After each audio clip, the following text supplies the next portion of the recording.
So, as usual, it's a crazy, busy, hectic, noisy day in the neighborhood, and there's an ice cream truck coming down the road, buses, cars are passing, people are talking, music is playing in the background.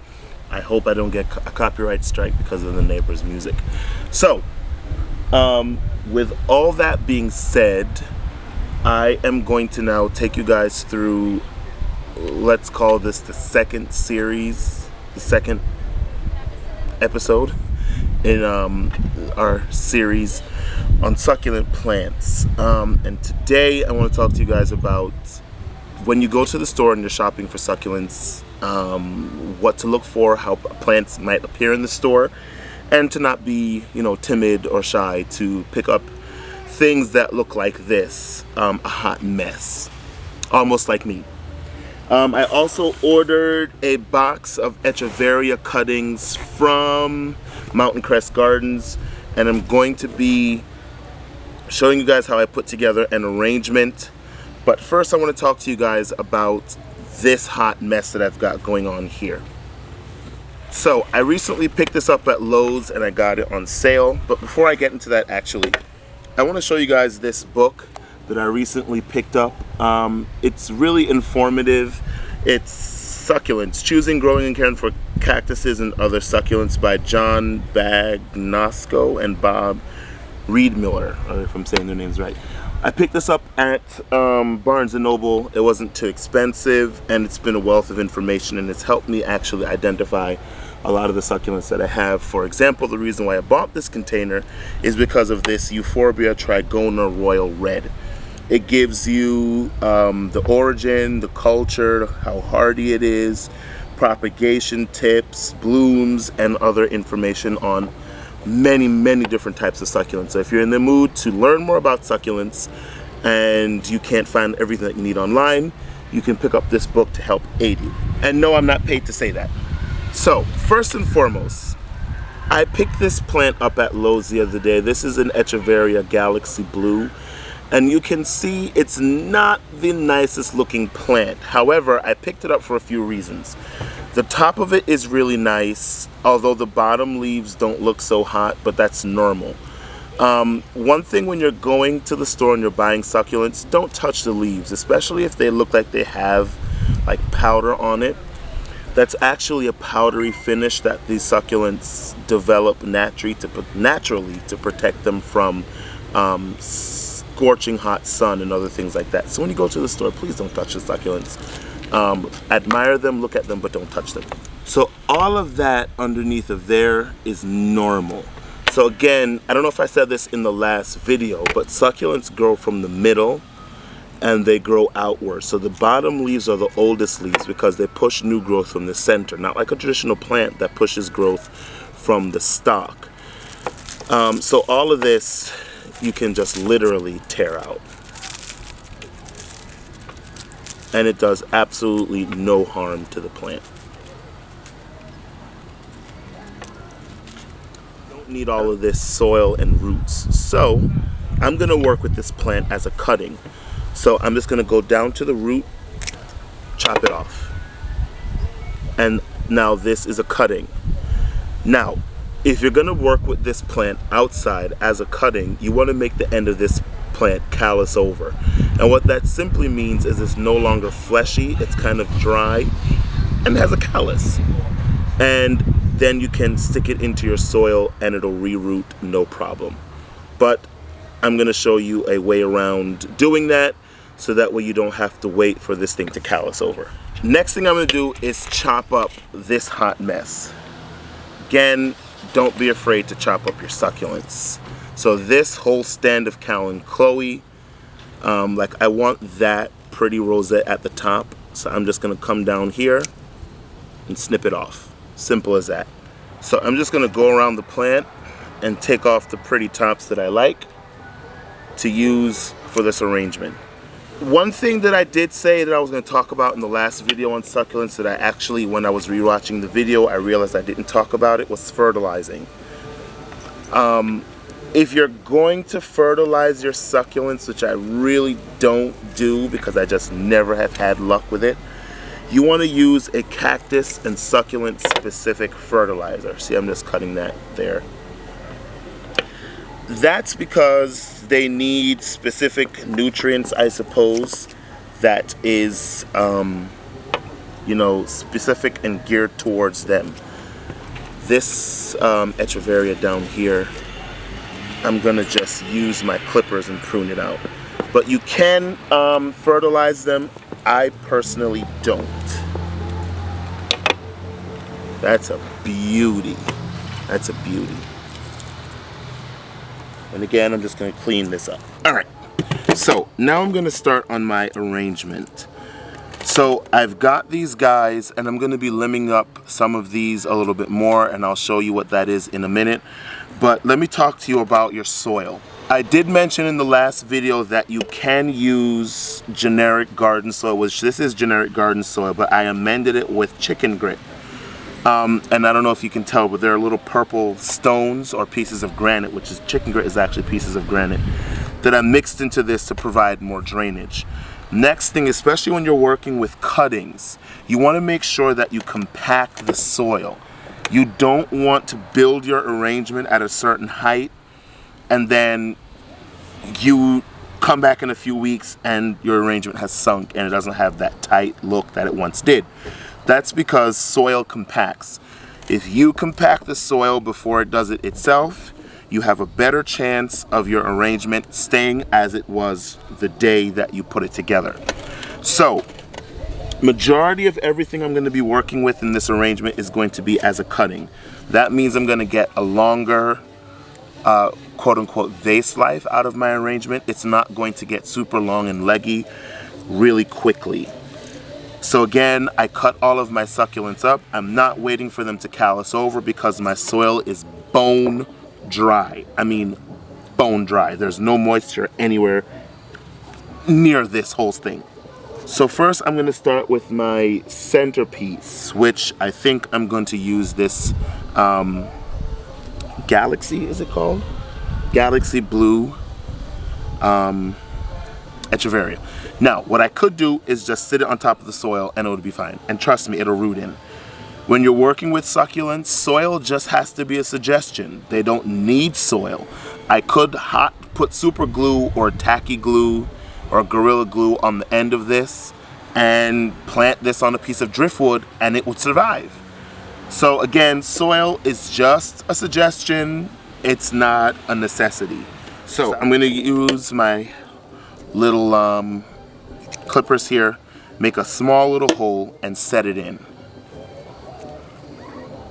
And then again, I want to make sure I'm arranging this succulent arrangement with a front. You don't have to plant them straight up. You kind of can tilt them, and especially if this is the face of your arrangement, you want it to be tilted forward. So I'm just tilting it forward ever so slightly. This is another Echeveria cutting. I got this from Mountain Crest Gardens. They didn't come with specific names. If I can find out the names, I'll let you know. Oh, so this is a good example. This is a calloused cutting. You can see that the end of it is hardened off, forgive my ugly nails, but that's what we mean by letting it callus over.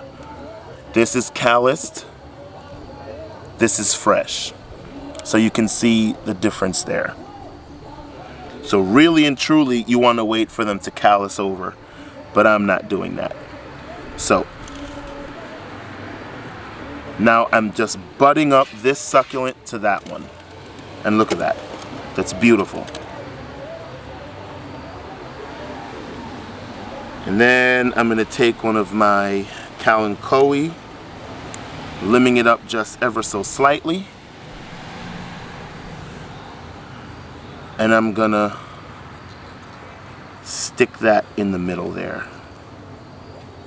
And I'm going to continuously spin this to make sure it's coming out the way I want it to come out.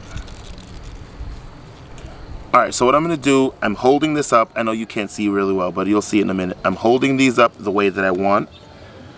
And then I'm going to take another cutting and butt it up hard against that cutting. So you can see, hopefully, I have a beautiful tight tapestry going on so far. Because I don't want all of this to be blue, I'm going to come in with a purple tone.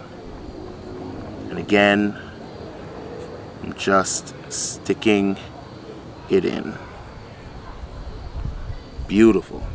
Now I'm going to take this guy and I'm going to do what I said earlier by limbing it up, which means just simply taking off some of the bottom leaves that I don't really need.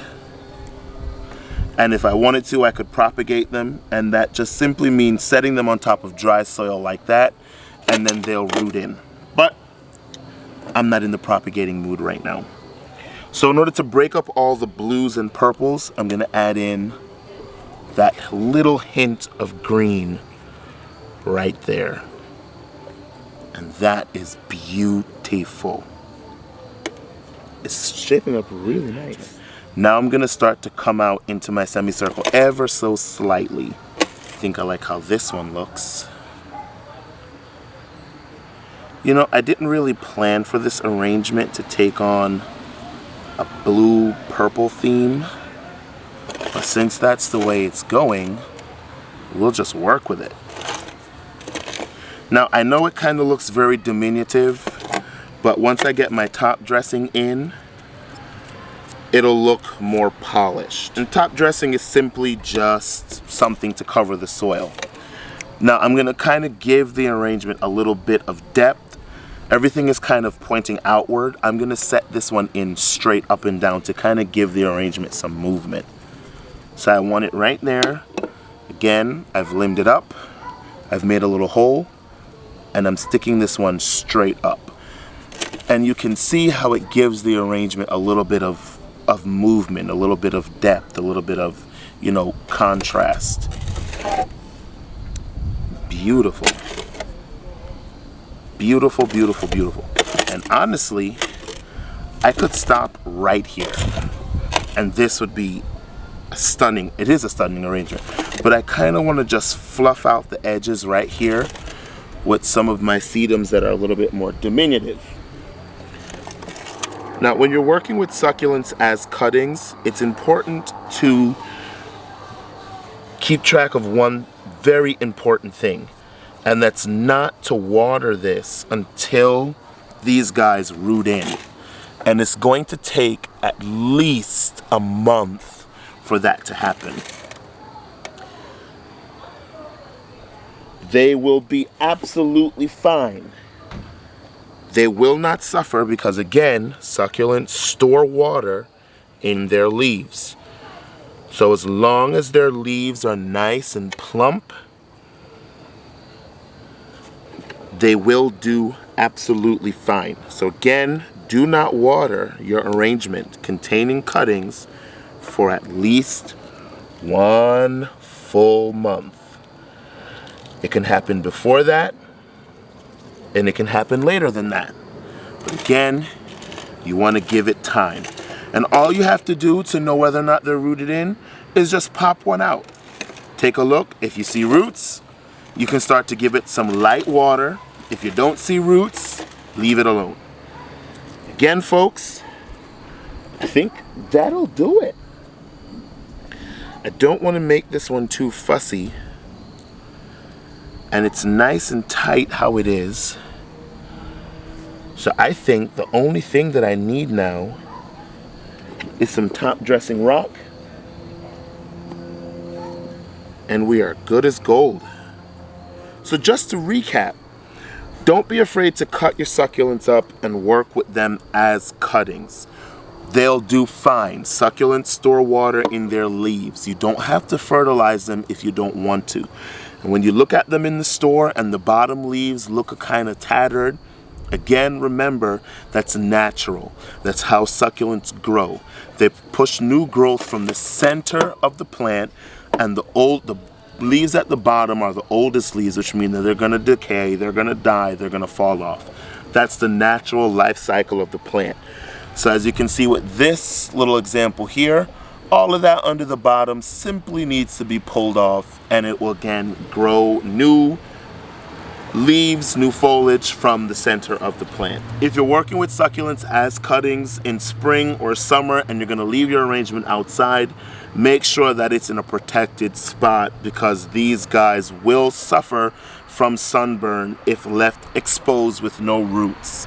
All right, I hope you guys enjoyed watching this video. I hope you learned something. If there's any other succulent tips that I have a lot of succulents left.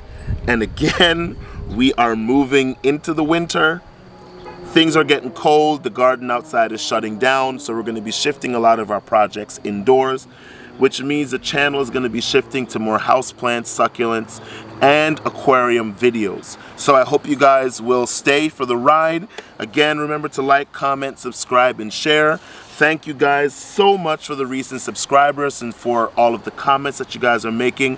I honestly love hearing from you guys. I check my comment section every day because, you know, I really want to engage with you guys. So leave me a comment. Just say, hey, how's it going?